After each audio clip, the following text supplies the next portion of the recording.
opesi lokumu na bato na mokili oyo ba mérite yango te. Ate singa bitibwa je tuwa abantu ba kunsi kuno. Tango Nzambe asali ongo apesi occasion pesa yo lokumu elongi. Wade kisa n'obude bw'okuja mu maaso ge mudize ekitiibwa. Nzambe apambola yo yendi mpe odini mpe na lokumu na nkolo. Gwe wazinira Mukama. Nzambe apambola yo yendi mpe na lokumu na nkolo. Nakumpere mukisa gwe wayimbira Katonda. Ososoli ete soki eza na moto esengeli aza lokumu eza Nzambe. Ate wamaze okugitegeera omuntu ow'okudiza kitiibwa ye Katonda yekka. Je salue tous les saints au nom de Jésus-Christ. Namusinza abatukufu bonna mu linnya lya Yesu. Apesi basantu mbote na kombo na Yesu. Namusinza abatukufu bonna. Pesa bien-aimé oyo aza pembeni na yo mbote yebisa ye poko elamu kati na nkolo. Buzeeko mu linnya lya Yesu mugambe nti nkwaniriza mu nyumba ya Katonda. Moi j'ai dit que la paix du Seigneur soit sur tout un chacun de vous ce soir. Emirembe gya Katonda bibeere ku mmwe mu linnya lya Yesu Kristo. Nalobi kimia ya nkolo Yesu ezala na kati na moko na kombo na Yesu. Emirembe gya Katonda gibeere n'obuli muntu wano mu linnya lya Yesu. Sans plus tarder, nous passons d'abord à la lecture des Saintes Écritures. Nga tetuludewo katugende mu biwandikivu Nous sommes là dans notre livre de 1 Samuel 17. Ate tuli mu kitabu kya Samweli asooka 17. Tuzotanga un seul verset. Tugenda soma enyiriri emu yekka. 1 Samuel 17, nous lisons aujourd'hui le verset 45 au nom de Jésus-Christ. David dit aux Philistins, tu marches contre moi avec l'épée, la lance et le javelot. Et moi, je marche contre toi au nom de l'Éternel des armées, du Dieu de l'armée d'Israël, que tu as insulté. Que le Seigneur bénisse cette écriture et qu'il ajoute l'explication au nom de Jésus. Victoire, tu vas acclamer pour la gloire du Seigneur.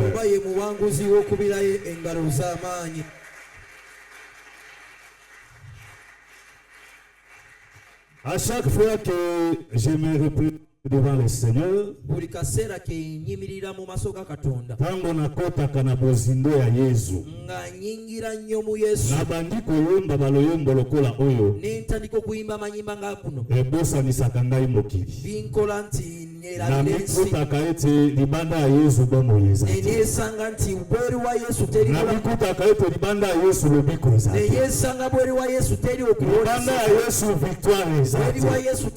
Libanda ya Yesu solution eza te. Voilà pourquoi nalingaka kombo ya Yesu koleka kombo ya bato nyonso.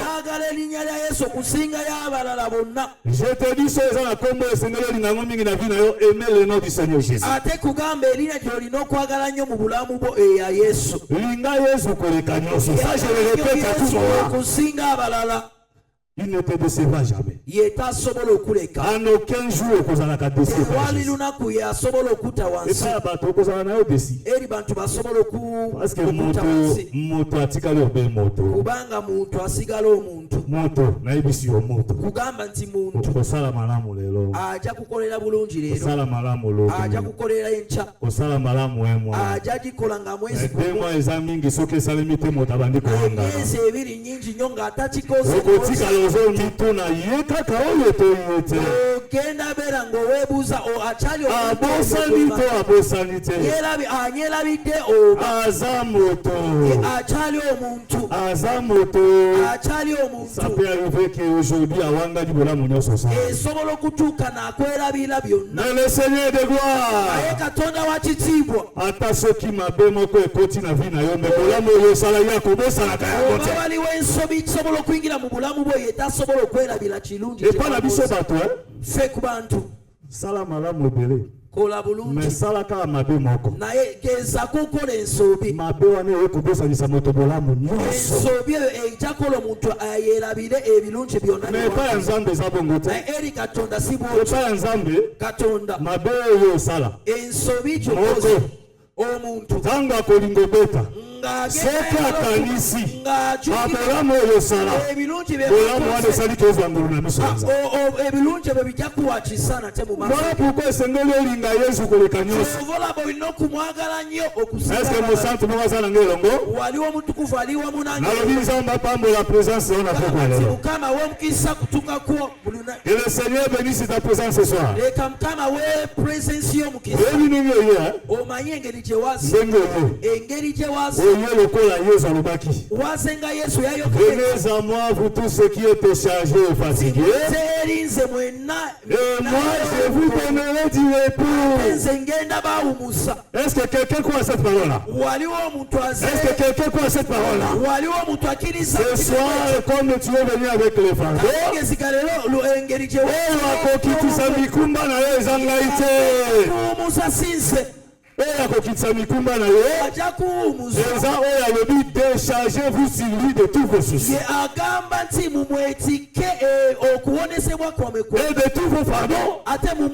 C'est-à-dire qu'il y a quelqu'un, lorsque nous venons comme ça, nous nous déchargeons devant lui.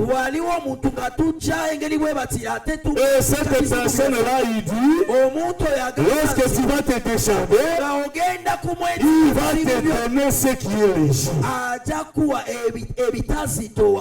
Yo na kilo na okitisi ya pesi yo ezapoko. Mobali wana linga ye koleka nyonso.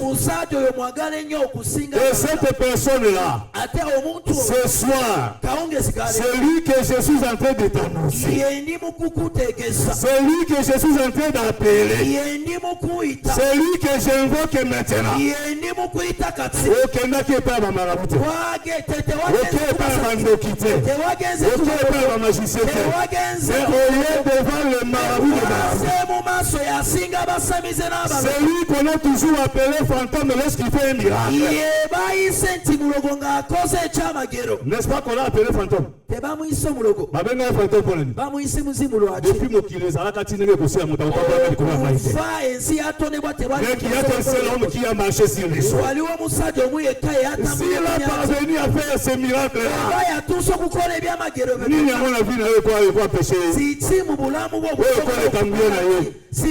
lorsque ce soir, c'est Dieu-là qui a marché sur le jour, attends la licorée à problème au nom de Jésus. Que ce Dieu-là marche sur ta maladie au nom de Jésus. Que ce Dieu-là marche sur tes problèmes au nom de Jésus. Que ce Dieu-là marche sur tes problèmes au nom de Jésus. Quand je parle comme ça, je dégage une puissance. Ne peut vivre ça que celui qui a la foi. Voilà pourquoi nous disons que le sambo keba na olenga kwa na le sambo. Parce que lorsque la parole est transmise, il y a une puissance qui est donnée.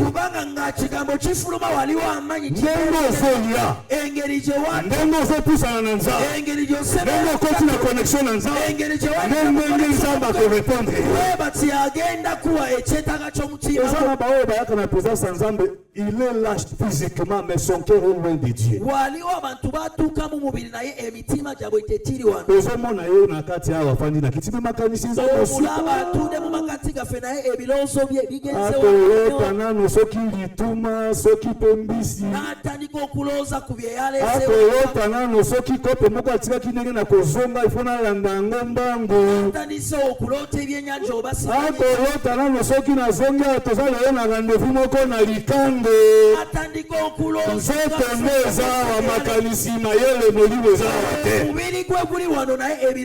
Ce soir, je te dis comme tu es venu, laisse ton corps, ton âme et ton esprit et toutes tes pensées et ça n'est pas à Jésus.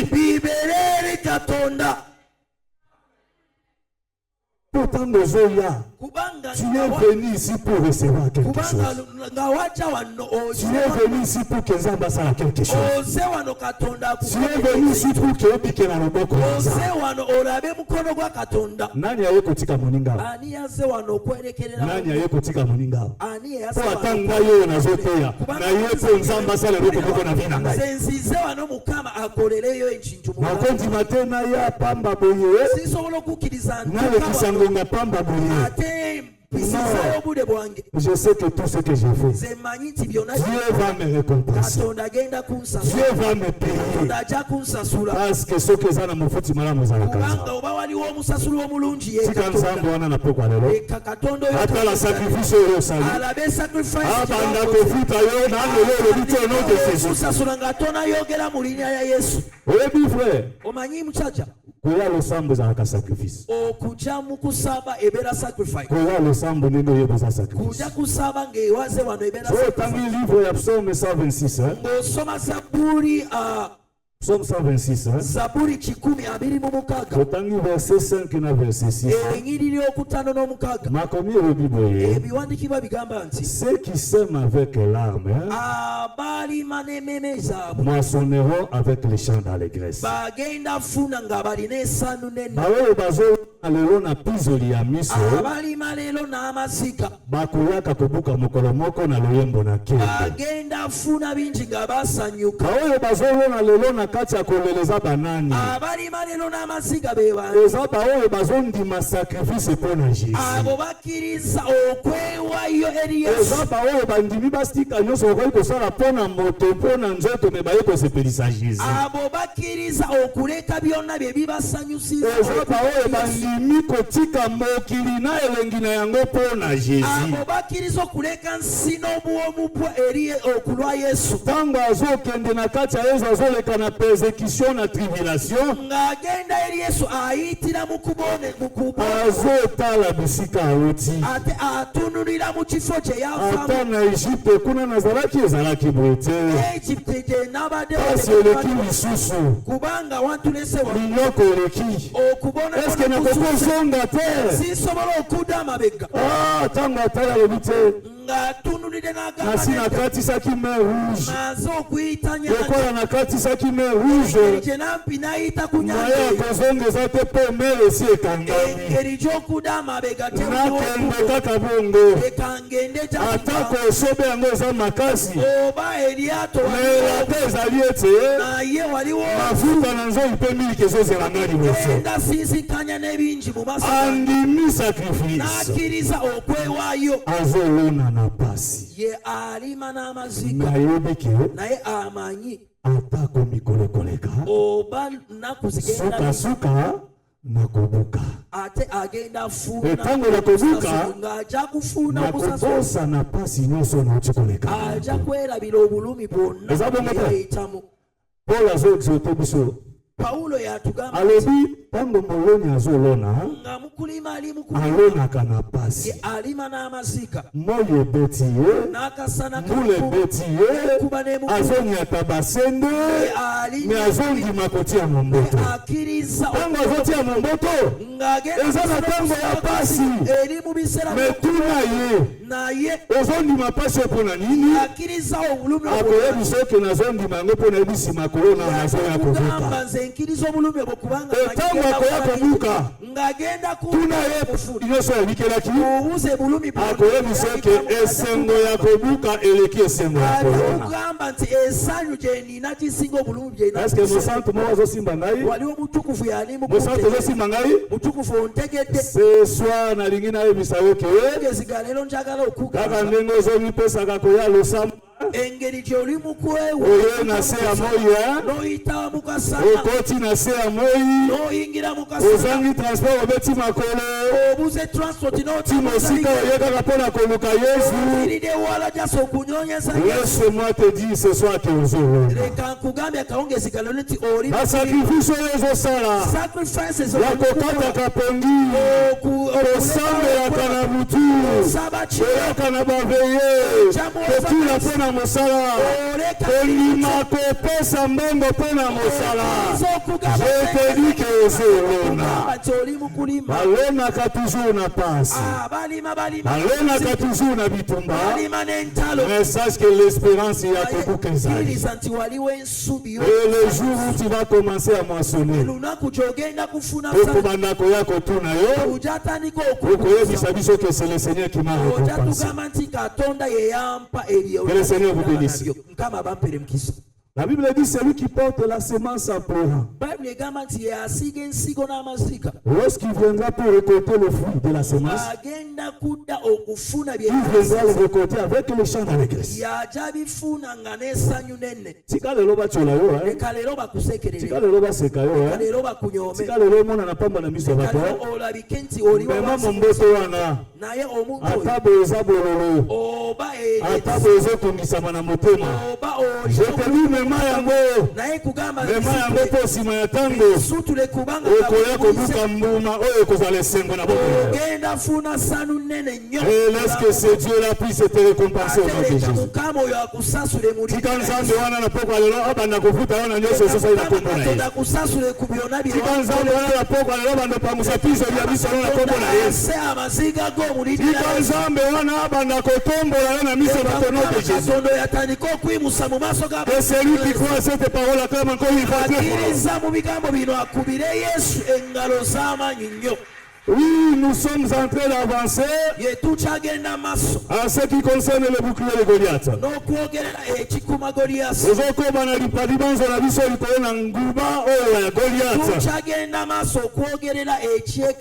sommes en train de dire que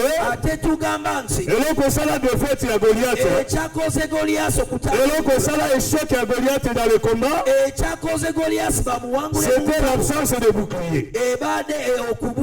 Le bouclier, totalisaki yango na livre ya Psaume 84 verset 12. L'Écriture déclare que l'Éternel Dieu est un soleil et un bouclier.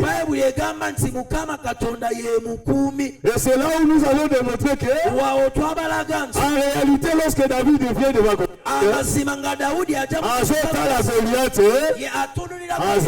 Goliath aza na bouclier. Parce que David avait compris que la présence des boucliers, c'est la présence de Dieu. En d'autres termes, Goliath a zalaki na nzambe te. Et total ici, ok, l'erreur est plus grave au lieu à ça. Azwa bouclier na ya simbisi ya bouclier basimbisaka moto te ezali instrument ya bitumba moto na moto bibi melako ya yi. Tokenai kosimba Michel pona kotalisa ke soki bouclier eza nzambe. Michel a dit pendant que tout le peuple marche au nom de leur Dieu, nous marcherons au nom de l'Éternel notre Dieu. C'est-à-dire que natango yo tambola na kombo ya nzambe yo yebi.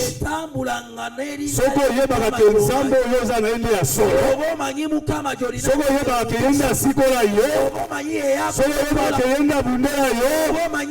Soko yebaka ke yenda kangola vina yo. Tambola na kombo ya nzambe wana. Tambola na kombo ya nzambe ya moto te. Tambola na kombo ya nzambe oya yo. Lobaka mingi nzambe na ngai. Lobaka nzambe na biso mingi te lobaka nzambe na ngai. Il faut moto azalaka nano siri na nzambe oyo kwa nzambe. Il faut d'abord moto azalaka siri na nzambe oyo asambela. Parce que si ozalaka siri na nzambe na te, voilà pourquoi même na kati ya bitumba bo balonga ka opozalaka siri na nzambe oyo te. Quand moto abanda kolonga na marche chrétienne, la Bible dit que celui qui s'approche de Dieu croit d'abord que ce Dieu-là existe. Soko yeba ki nzambe no azali. Soko yeba ki nzambe azalaki longo. Il sera le rémunérateur de tout ce que tu cherches. Mais soko azali nzambe te. Tu es malheureux. Voilà pourquoi on s'est exposé dans la kati ya bitumba. Que le Seigneur vous bénisse. Que le Seigneur vous bénisse. Tokenda kisa mosika pona kotalisa biso le mardi.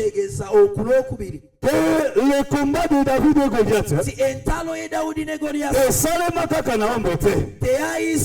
Nzambe a répété yango dans la nouvelle alliance. Parce qu'il n'y a rien de nouveau. Ce qui a déjà été. Et Dieu ne ramène que ce qui est passé. C'est là où nous sommes allés toucher Luc 7. Le verset 11 à 16. Nalobaki ki Nzamba zwakeroko moko mais alobeli yango de plusieurs manières et de plusieurs reprises. Kuna tomoni Goliath aza na bato na nsima na ye bato nyonso bazotalela ye. David mpe aza na bato nsima na ye bato nyonso bazotalela ye. Bitumba ya bato mibale esalaki oyo akolonga bato wana bakomi mpe balonga. C'est ce qui s'est fait dans Luc 7. La Bible démontre que Jésus-Christ azoya comme le fils unique du Père. Azobima na vile na ye na bato ebele na nsima na ye ezosalemake na kobima na bango. Ozomona ke le fils unique de la mère akufaki ebembe batie yo na cercueil. Yesu azoya kokota bango bazobima mpo bakende na cimetière. Alors cette rencontre elobi que c'est tout un combat qui s'est répété.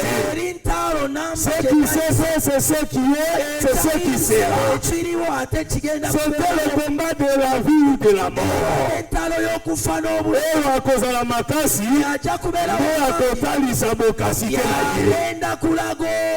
Jésus quand il vient amoni bato bazokende cimetière atelemisi bango.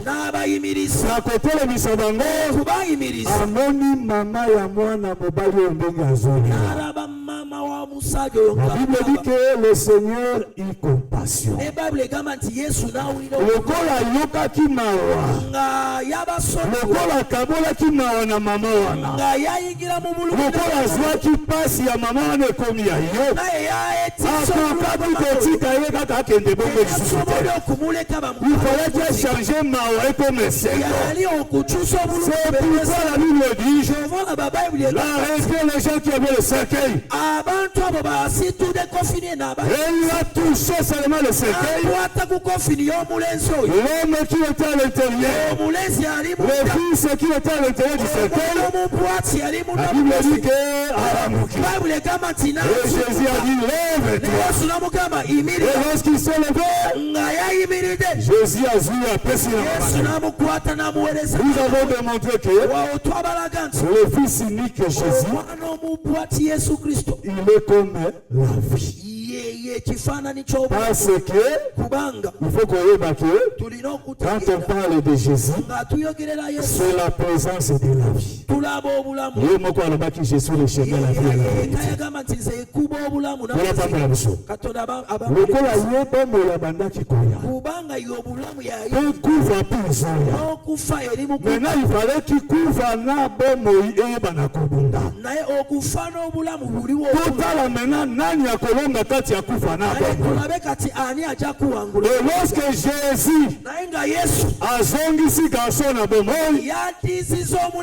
la Bible dit que les gens qui étaient tout autour, nous croyons aujourd'hui que notre Dieu que nous servons a visité son peuple et un grand prophète est apparu au milieu de nous. C'est ici où nous avons dit oyo Nzambe oyo falaki ase manifeste po bato bazalaki na mwana mobali ya liwa a changé direction.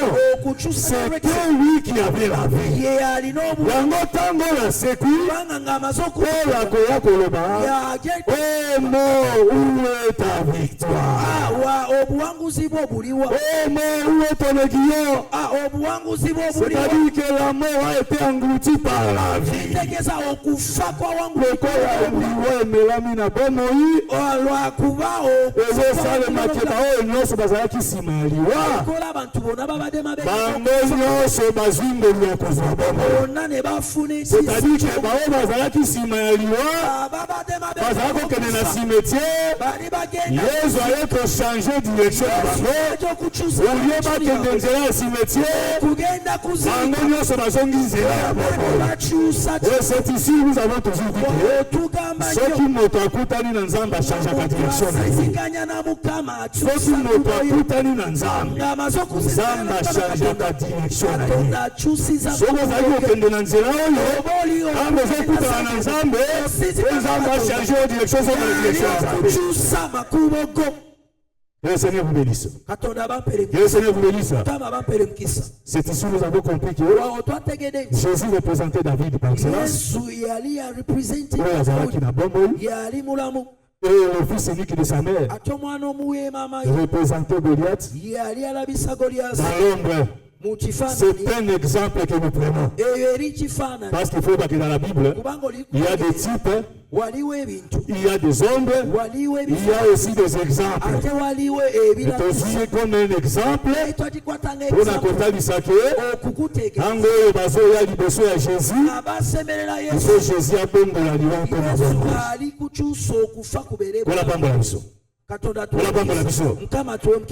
et maintenant, tu sais qui est le Komoko.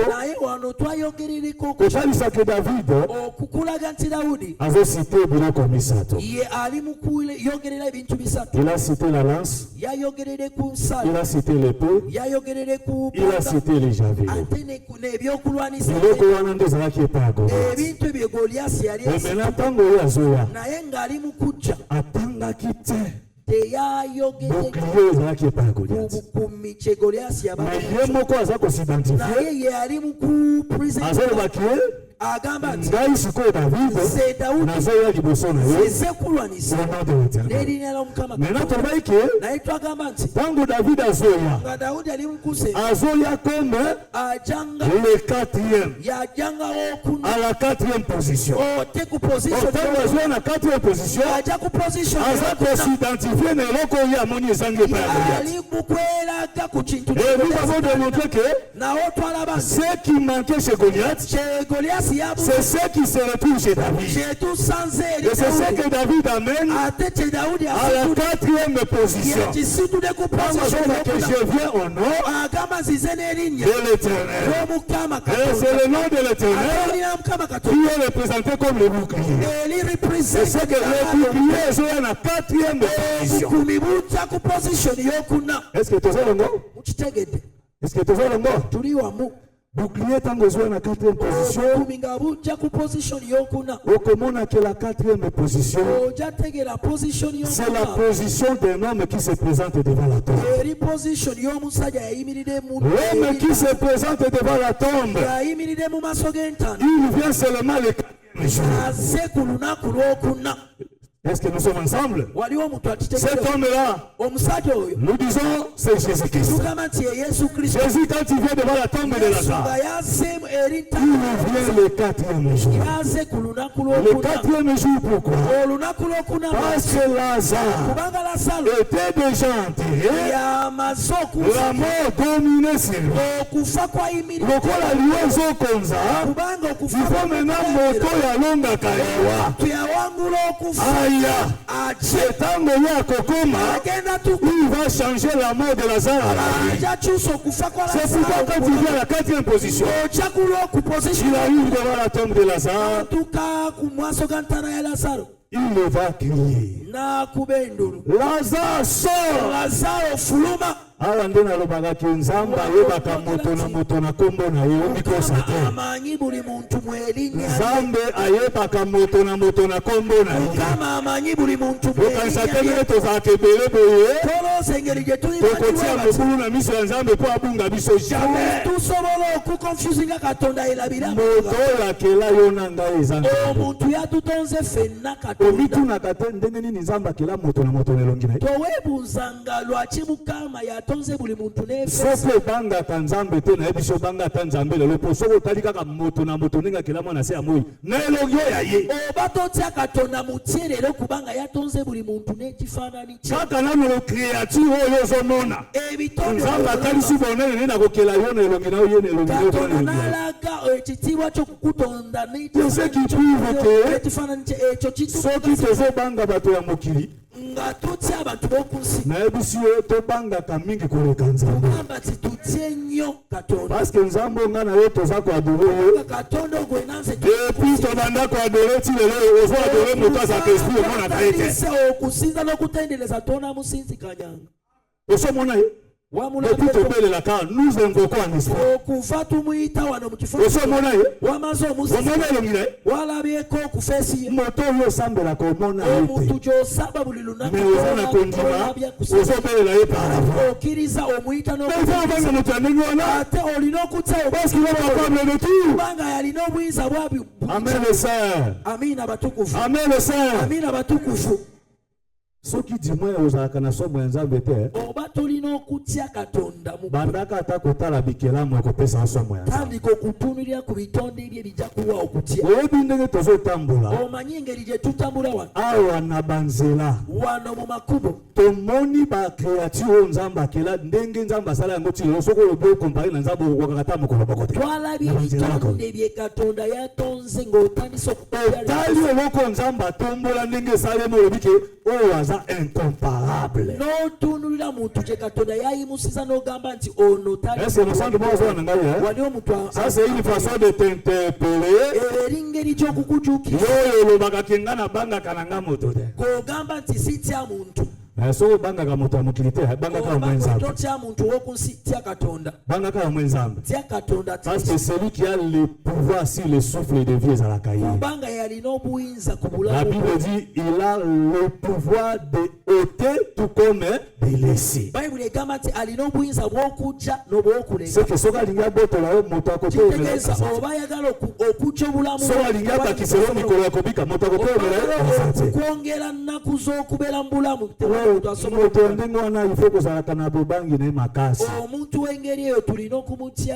Que le Seigneur nous fasse grâce. Que le Seigneur nous fasse grâce. Et c'est là où je voulais aujourd'hui que le col Nzambe a occupé la 4e position. Et azotalisa lui comme la résurrection de Lazare, qui vient vaincre la mort, qui vient remettre Lazare à la vie. La 4e position na couleur mosusu. Parce que l'écriture, moi quand on est totangi angora, 1 Samuel chapitre 17 verset 45 ototangi. Nakoki kozwa yango lokola la maison du Père. Jésus a dit dans la maison du Père il y a plusieurs demeures. Na ndako ya tata ezalaka na bifandelo ebele. Écriture ndenge ezali awa ekozala lokola tiniki ya Joseph. Na kati na tiniki moko mekozala na balangi ebele. Nakokai kolobela 4e position na langi moko. Nakokai pe kokota na ndako moko na kati na bifandelo ya tata. Lelo nalingi nakota na mwa efandelo mosusu ya tata. Na couleur mosusu mpo natalisa yo. La 4e position oyo David azoya na yango. La Bible dit que le paix, la lance et le javelot. Goliath azalaki na ntango Goliath aza na biloko wana ozolobaki présence ya biloko wana epesaki victoire te. Epesaki victoire te. Oyo eyaki liboso epesaki victoire te. La lance l'épée, les javelots, attaque qui liboso, et c'est ça qui victoire était.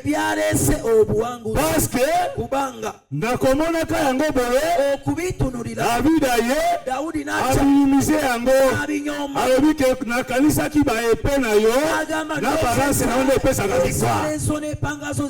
Mais nzokande, victoire, eza na biloko wana te. Kola mambo biso. Ana ngina talisa comme la lampe, l'épée, les javelots. Ngina talisa yango lokola les trois frères de David bayaki liboso neto. Bayaki liboso ya David. Bakendaki netumba. Mais kokende na bango épée sa victoire te. Okugenda kwabwe tekwalese obuwanguzi. Totanga. Katusome.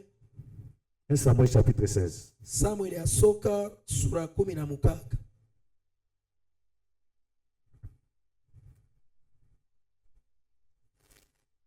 Un Samuel chapitre 16.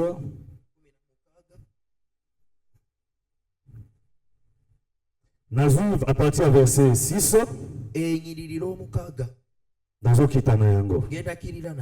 Nous disons au nom de Jésus. Nous disons au nom de Jésus. Lorsqu'ils entrèrent, il s'est dit ici, c'est le prophète Samuel. Il s'est dit envoie Eliab. Certainement, loin de l'Éternel est ici devant moi. Eliab, l'un des fils d'Isaïe, devant la face de Samuel. Samuel est le prophète. Angatali Eliab, Amoni Ngambe, Amoni Misisa, Amoni Makasi, Ami Lobeli na kati na ye. Solo penza oyaza mopakula mianzamba za liboso na ngai. Luka verset 7. Et l'Éternel dit à Samuel, ne prends pas garde à son apparence et à la hauteur de sa taille, car je l'ai rejeté. Quand nous avons épée, l'apparence et la taille. Otalila se bobi oui et boma David. L'apparence et la taille. Menzamba lobi na tala katena lolenge ya libanda le bato. Que le Seigneur vous bénisse. Quand je l'ai rejeté, l'Éternel ne considère pas ce que l'homme considère. L'homme regarde à ce qu'il frappe les yeux. Mais l'Éternel regarde au cœur. Est-ce que mon sang est dans le littéraire? Oh, les aïtumba ya David ita Goliath. So otaka uzomona mbala moko. Parce que soko otali Goliath. Apparence na ye. Lolenge na ye. Bibiseli na ye. Yomoko bandongi musubi na gila. Sabo mekela tindika yo. Ngatana kukwatako. Nzamba pambola biso. Katonda tuwe mkisa. Otanga verset ozolanda. Katusome chidako. Verset 8. Munana. Isaïe appela Abinadab. Et le fit passer devant Samuel. Et Samuel dit, l'Éternel n'a pas non plus choisi celui-ci. Isaïe fit passer Shama. Et Samuel dit, l'Éternel n'a pas non plus choisi celui-ci. Donc, pour gagner le temps, dans 12. Isaïe envoya chercher. Or il était blanc avec de beaux yeux et une belle figure.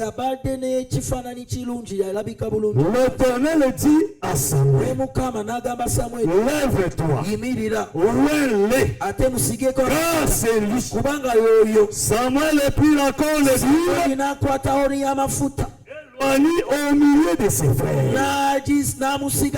L'esprit de l'Éternel saisit David. À partir de ce jour et dans la suite, Samuel se leva et s'en alla à Rama. Acclamons le Seigneur. Pourquoi j'ai donné cette écriture? C'est pour chercher à te faire voir que les trois instruments, il y a David, malgré qu'il y a qui liboso, c'est sa victoire. Ils ont symbolisé avec les trois frères de David.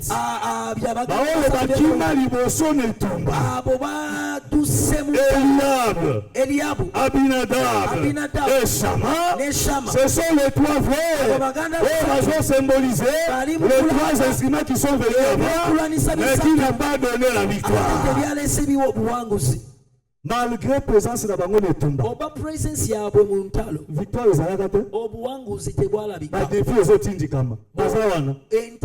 malgré qu'il est ngambé à Eliab, malgré l'apparence de victoire les a quitté. Mais pour victoire, il a fallu le quatrième. Parce que tant que vous êtes vous remarquez que les trois qui sont venus là n'ont pas accordé la victoire. Mais lorsque le quatrième vient, c'est le quatrième qui vient avec le quatrième qui vient, c'est David. Ah, c'est par ici nous comprenons que David, Azalaka quatrième, Azalaka septième, Azalaka huitième. Quand Azoyan est tombé, comme lui vient de la tribu de Juda. Quand on vient au combat, le lion ne recule jamais. Et c'est pas ça qui continue de tomber. Et pourquoi lorsqu'il vient, il doit avoir la victoire? Parce que lui marche avec la victoire. Oh, c'est David là. Notre autres parlent de ça. Ils ont occupé quatrième position. Mais c'est David là. C'est l'ombre de Christ. Le véritable David, il y a quatrième position. C'est le Seigneur Jésus. Quand Jésus est dans la quatrième position, il y a appelle sa victoire. Voilà pourquoi celui de Tanguy, dans Psaume 84, verset 12. Alors l'Éternel, Dieu est un soleil et un bouclier.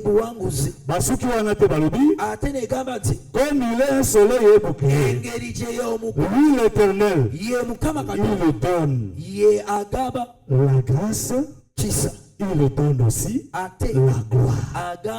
C'est que l'Éternel, qui est le bouclier, lorsqu'il vient, il donne la grâce et il donne aussi la gloire. La grâce est comment? Pour vaincre l'ennemi, il faut que Dieu te fasse grâce. Parce qu'il y a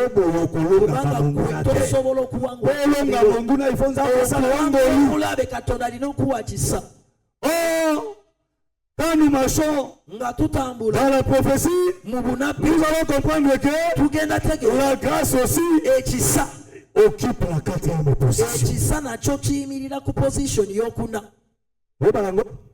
Grâce peut occuper la quatrième position. Ah, Yesu yali akyogera. Yesu alobi yango na lik. Yesu ye yakyogere mu Luka. Alobi ke nabana ko yabino makambo otango nazalaki na bino. Nti nali bagamba bintu bisegera kiboyoba yango. Mulino kubite. Que la loi, que les psaumes, que les prophètes ont parlé de moi. Ayogere dense. Quand on parle de la loi, les psaumes et les prophètes, mais lorsque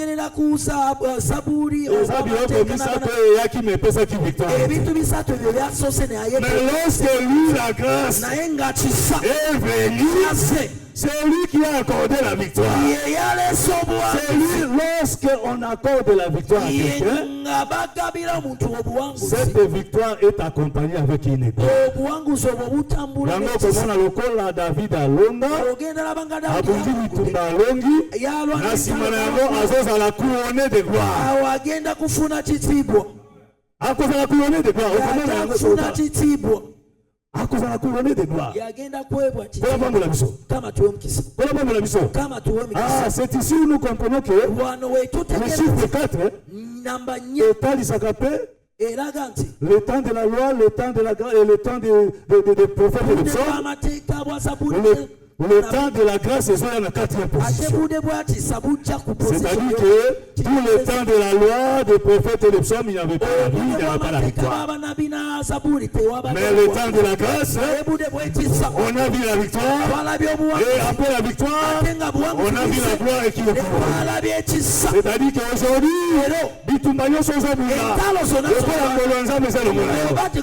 Dieu va te donner la victoire, cette victoire-là sera couronnée de gloire.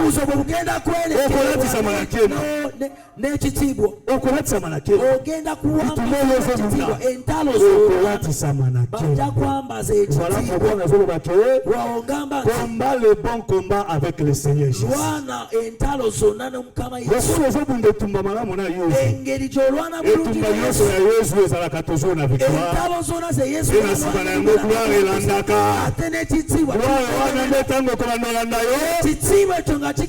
Nyonso bakomona yo bakoluka bayeba oza na nzambe nini quand il a tourné qui s'écrit, il y a 3 amis de Daniel. Parce que les 3 amis de Daniel aussi, ils ont représenté le temps où ils allaient qui absorbent le prophète et la prophète. Le 4e, le fils de Dieu, il faut à la couronne de gloire. Donc, Jacob sa ordre. Alors, il faut bandalelo. Nzambe a solo. Nzambe ya Shadrach et Meshach et Abednego. Kobanda lelo. Nzambe tokokumamela. Nzambe ya Shadrach et Meshach et Abednego. Même na libota na yo. Ekokoma na tango bakolaka Nzambe ya solo nde Nzambe. Est-ce que quelqu'un croit? Est-ce que quelqu'un croit ces paroles? Lelo ozomona na pamba. Mais ça na mokolo Nzambe akoelevé. Nzambe na yenda okoma Nzambe alibota na yo. Libota no bakoya kosamba evanjili opona yo. Akondima kozala Nzambe ya solo. Et si tu crois cela, clame très fort pour le Seigneur. Ah oui. Yes. C'est par là que nous allons croire aujourd'hui. Quand on a la grâce de vaincre l'ennemi, la victoire sera couronnée. La gloire est pour la mort. Par la grâce du Seigneur, le dimanche, pour Simba Bena,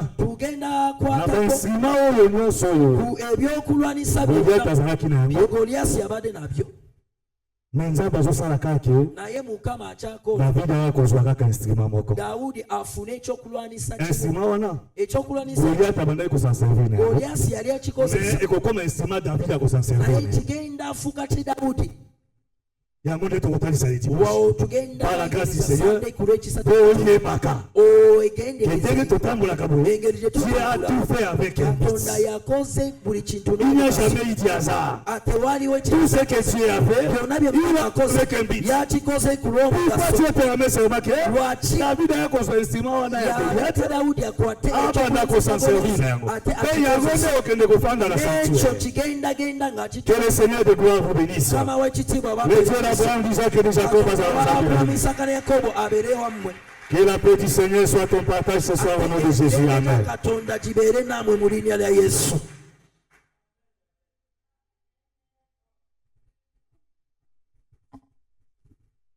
Kula pambola motei na kombo na Yesu Kristo. Sambela pona liloba na Nzambe. Loba merci Seigneur pona kosolola. Pona kokangola pe kobikisa tosambeli Nzambe biso nyonso na kombo na Yesu Kristo. Prions Dieu.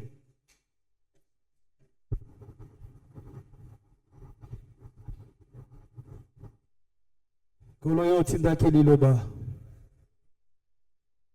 liloba epesaki bomoi, liloba epesaki kimia pe yango nde ekangolaki. Zongisa ebele kati na bombo mosali na yo.